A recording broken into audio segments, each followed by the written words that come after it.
हम इस बाइक की सॉकेट निकाल देंगे, i3s बाइक की, ये वाला सॉकेट है ECU का, और यहाँ पर स्विच ऑन करेंगे। बाइक जो है न्यूट्रल होनी चाहिए, ठीक है। और अब यहाँ पर यदि हम इसका सेल्फ लगाएंगे तो इसका सेल्फ जो है वो काम नहीं करेगा, ठीक है। लेकिन जो दूसरा मॉडल है जिसमें ये नीला बटन नहीं है, i3s नहीं है, ये आप ये क्लिप देख सकते हैं। तो गाइज ये देखिए मॉडल, ये जो मॉडल है i3s नहीं है। अब इसमें क्या है, हमने इसकी सॉकेट निकाल दी ECU की, लेकिन फिर भी इसका जो सेल्फ है वो काम कर रहा है, ठीक है। ये है बिना i3s के स्प्लेंडर प्लस, इसमें ECU का कोई लिंक नहीं है। लेकिन जो i3s मॉडल है उसमें जो है ECU सही है तो सेल्फ चलेगा, यदि ECU खराब हो गया तो सेल्फ भी बंद हो जाएगा। तो उस कंडीशन में जो है अब आपको क्या करना है, अब मैं आपको इसको बाईपास करके दिखाता हूँ कैसे। जो मैकेनिक भाई हैं, अब या तो आप 4200 रुपए का ये ECU डलवा लें, या फिर जो मैं तरीका बताता हूँ उसके द्वारा आप इसको बाईपास कर सकते हैं। चलिए बाईपास करके आपको दिखाते हैं। तो गाइज आपको इस वायरिंग के अंदर दो तार देखने हैं। एक तो ये है व्हाइट में रेड, एक तार ये जो यहाँ पर 3 नंबर पिन में लगा हुआ है, ठीक है। और एक जो ये है येलो में रेड। तो आपको जो है अब इसका जो सेल्फ है, इन दो तार को जो है यहां से या तो आप कट कर सकते हैं, ठीक है। इन दो तार को आपस में मिलाना है, ठीक है। तो हम यहां से जो है इसको मिलाते हैं आगे की साइड से। 2 नंबर पिन ये वाली है और 3 नंबर पिन ये वाली है। गाइस आप देख सकते हैं हमने येलो में रेड और व्हाइट में रेड कलर की 2 तार को आपस में यहां से जोड़ दिया है, ठीक है। तो अब जो है हम इसका सेल्फ स्टार्ट करते हैं, चलता है नहीं। तो बाइक का स्विच ऑन करेंगे, बाइक न्यूट्रल है, और अब जो है हम सेल्फ मार के आपको दिखाते हैं मोटर घूमता है या नहीं। आप साउंड सुनिएगा, सुन रहे हैं। अब जो है बटन दबाते ही मोटर घूमने लगा है, सेल्फ का मोटर देख रहे हैं। तो अब आप सोच रहे हैं कि भाई यहां से हम इसको कर लेंगे और हमारे 4200 रुपए बच जाएंगे। लेकिन दोस्तों अभी आगे भी आपको प्रोसेस करना है, क्योंकि अब भी जो है इसके अंदर एक प्रॉब्लम आपको आएगा। तो ये तो पहला प्रॉब्लम तो आपने सॉर्ट आउट कर लिया, ठीक है। तो यहां से जो है आपकी बाइक का सेल्फ लगना स्टार्ट हो जाएगा। लेकिन अब दूसरी प्रॉब्लम कहां पे पैदा होगी वो भी देख लीजिए। मान लीजिए अब आपकी बाइक न्यूट्रल है, ठीक है, और अभी सेल्फ लग रहा है। बाय द वे यदि बाइक जो है इस तरह से स्टैंड पे खड़ी होगी और वो गियर में होगी, मान लीजिए गियर में है, अब हमने इसको गियर में डाल दिया और न्यूट्रल लाइट जो है वो बंद हो गई। तो अब देखिए अब इसमें जो प्रॉब्लम है वो क्या है, वहां से तार इस तरह से जुड़ा हुआ है, ठीक है। जो सेल्फ चल रहा था अब वो सेल्फ फिर भी चलेगा, लेकिन उसका नुकसान ये होगा दोस्तों, अब जो इसके साथ जो है टायर घूमेगा। और यदि आपकी बाइक इस तरह से खड़ी है और किसी बच्चे ने जो है ये बटन दाब दिया, बाइक गियर में है और साइड स्टैंड पे खड़ी है, तो बाइक एकदम से आगे गिर जाएगी। मैं आपको इसका डेमो दिखाता हूं, देखिए। तो गाइज मैंने बाइक को साइड स्टैंड पे लगा दिया है आपको डेमो दिखाने के लिए, और कनेक्शन यहां से हुआ हो रखा है, ECU निकला हुआ है, ठीक है। तो अब देखिए आपने यहां से डायरेक्ट तो कर लिया, लेकिन अभी बाइक ठीक नहीं हुई है। तो हम इसका स्विच ऑन करेंगे यहां से। तो स्विच ऑन करने में देखेंगे बाइक जो है गियर में है। तो अब देखिए जैसे हम इसका सेल्फ का बटन दबाएंगे दोस्तों, ये सेल्फ का बटन दबाता हूं तो देखिए आपको वहां से जो है टायर घूमता हुआ नजर आएगा। तो ये अभी इसके अंदर फॉल्ट है, देखिए देख रहे हैं आप, देखिए एकदम से जो बाइक है वो आगे की तरफ जाएगी तो बाइक जो है वो गिर जाएगी। तो अभी जो है यहां से तो आपने ठीक कर लिया, आपको ये काम तो करना ही है, ये काम तो आपको करना पड़ेगा। लेकिन अब इस समस्या का क्या समाधान करें कि बाइक जो है वो जैसे गियर में है वो यहां से सेल्फ ना चले। तो उसके लिए अब आपको आगे से इसका वाइजर खोलना पड़ेगा। चलिए वहां से खोल कर मैं आपको दिखाता हूं कैसे हम इसको ठीक कर सकते हैं। तो गाइज हमने इसका जो वाइजर है वो खोल दिया है, ठीक है, और वहां से कनेक्शन वैसे ही हो रखा है, ठीक है। अब जो ये गियर में आगे भाग रही थी उस प्रॉब्लम को आपको यहां से ठीक करना है। देखिए वो कैसे करेंगे मैकेनिक भाई। ये सॉकेट देख रहे हैं आप ब्लैक कलर की, इसमें 4 तार हैं। अब ये सॉकेट कहां से आ रही है वो मैं आपको दिखा देता हूं। ये जो सॉकेट होती है, ये जो हमारा i3s स्विच है यहाँ के सॉकेट है, ठीक है, ये जा रही है यहाँ से। तो इस सॉकेट में ही आपको थोड़ा सा यहाँ पर बदलाव करना पड़ेगा। तो वो बदलाव क्या है वो मैं आपको दिखाता हूँ। तो गाइस यहाँ पर गौर कीजिए, यहाँ पर जो है आपको 2 ग्रीन तार दिखाई देंगी, ठीक है। आपको यहाँ से एक तार को इसमें से कट करना है, ठीक है। तो अब कट कौन सी तार कटेंगे इसका भी ध्यान आपको रखना है, क्योंकि 2 ग्रीन तार हैं तो, और इस साइड में भी 2 ग्रीन तार हैं।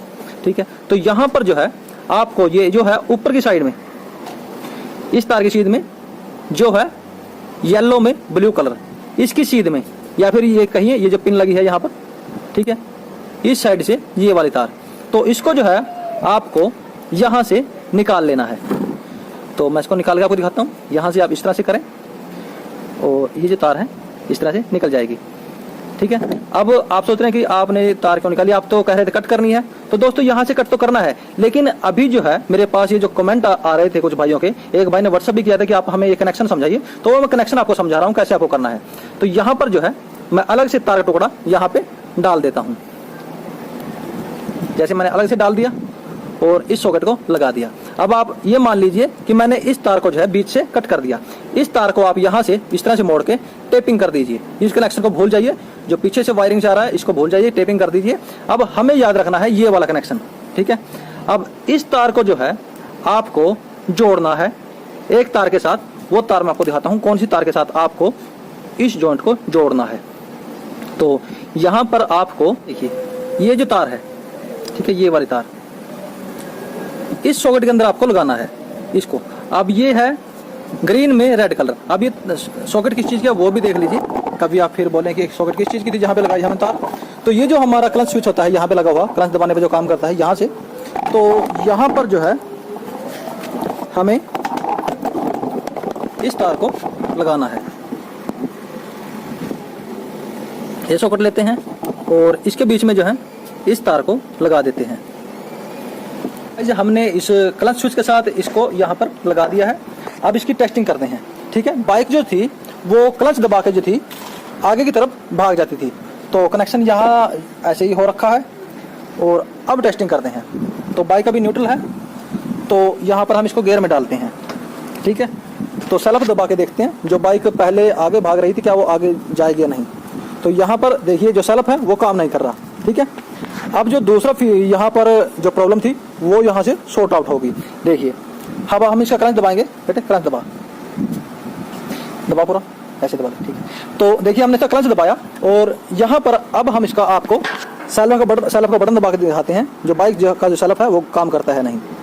तो देख रहे हैं सेल्फ घूम रहा है, ठीक है, और यहाँ से क्लच जो है दबा हुआ है। तो अब जो है जो प्रॉब्लम थी, जैसे हम इस क्लच को यदि कोई बच्चा जो था यहाँ से इसको दबा देगा तो बाइक आगे चले जाती थी। अब वो समस्या तो दूर हो गई, लेकिन दोस्तों अभी भी प्रॉब्लम तीसरी यहाँ से क्रिएट होती है। तो तीसरी समस्या क्या है वो मैं आपको दिखाता हूँ। देखिए अब ये क्लच दबा के तो बाइक यहाँ से सेल्फ घूम रहा है, लेकिन अभी न्यूट्रल में नहीं घूमेगा। भाई बेटे इसको, तो हमने इसको न्यूट्रल कर लिया, ठीक है। न्यूट्रल करने के बाद अब यदि हम इसका सेल्फ लगाएंगे तो क्या सेल्फ घूमेगा? तो ऐसा नहीं होगा, अब सेल्फ नहीं घूमेगा। देखिए तो आप देख रहे हैं। अब आप सोचेंगे भाई अब ये क्लच दबा के तो स्टार्ट हो जाएगी। आप यदि इसका क्लच दबाएंगे तो स्टार्ट हो जाएगी। दबा बेटे, क्लच दबाया और यहाँ से न्यूट्रल है, अब ये स्टार्ट हो जाएगी। मतलब कहने का इसका सेल्फ घूम गया, ठीक है। लेकिन जब आप इसको नॉर्मली स्टार्ट करना चाहेंगे क्लच छोड़ के, तब जो है ये स्टार्ट नहीं होगी। अब इसका सॉल्यूशन क्या है? अब तीसरी समस्या फिर पैदा हो गई ना। तो अब इसका सॉल्यूशन क्या है वो मैं आपको दिखाता हूँ। हम फिर से जो है बाइक के आगे की तरफ चलते हैं।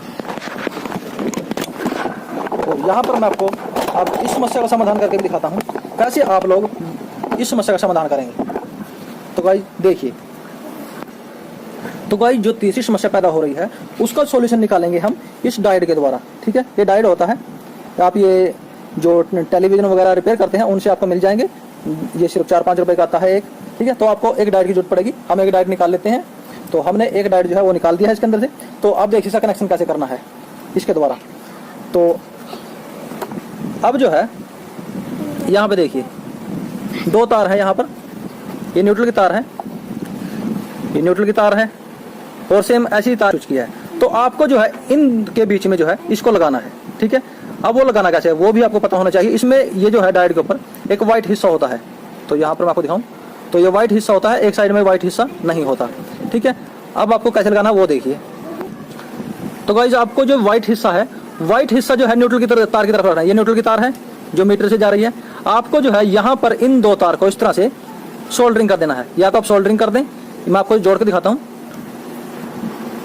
तो गाइस मैं इसको आप एक बार जोड़ के दिखा देता हूँ आपको, ये काम करता है नहीं। तो यहाँ से मैं तो गाइस देखिए मैंने न्यूट्रल की तार के साथ जो है इसको यहाँ से जॉइंट कर दिया। मैं आपको एडवाइस दूंगा कि आप इस तार के साथ इसको यहाँ पर सोल्डरिंग करें काबियों के साथ, ताकि ये कभी खराब ना हो।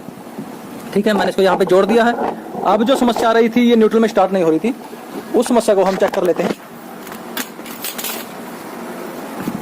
तो बाइक का स्विच ऑन करते हैं, बाइक न्यूट्रल है।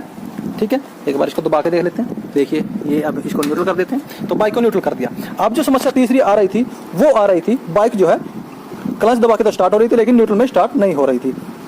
तो अब न्यूट्रल लाइट जल रही है, तो हम सेल्फ का बटन दबा के देखते हैं। तो देख सकते हैं सेल्फ जो है अब घूमने लगा है। ठीक है, तो इस तरह से आप ये तीनों समस्याएं दूर कर सकते हैं। लेकिन अब मैं आपको दिखाता हूं क्या ये क्लच में काम करेगा या नहीं दबा के। तो बेटे गियर दबा, गियर दबा। ठीक है, तो हमने इसको गियर में डाल दिया, न्यूट्रल लाइट जो है वो बंद हो गई है। अब हम देखते हैं इसको ऐसे स्टार्ट होती है नहीं, तो ऐसे स्टार्ट नहीं हो रही। ठीक है, आप क्लच दबाएंगे बेटे, क्लच दबा। ठीक है, तो अब देखते हैं स्टार्ट करके, तो यहाँ पर सेल्फ जो है वो अब घूमना स्टार्ट हो गया है। ठीक है, और ये कनेक्शन ऐसे ही हो रखा है। और अब जो है आपकी जो बाइक है वो जो है अब एक नॉर्मल बाइक बन चुकी है। अब ईसीयू को आपको डलवाने की जरूरत नहीं है। तो इस तरह से आप अपनी बाइक के 4000 रुपये बचा सकते हैं। तो गाइस यदि आपको वीडियो अच्छा लगे तो चैनल को सब्सक्राइब कीजिएगा, और हो सके तो मैकेनिक भाइयों को शेयर जरूर कीजिएगा इस वीडियो को, ताकि जो मैकेनिक भाई हैं वो भी इस तरह से i3s बाइक को जो है बाईपास कर सके डायरेक्ट।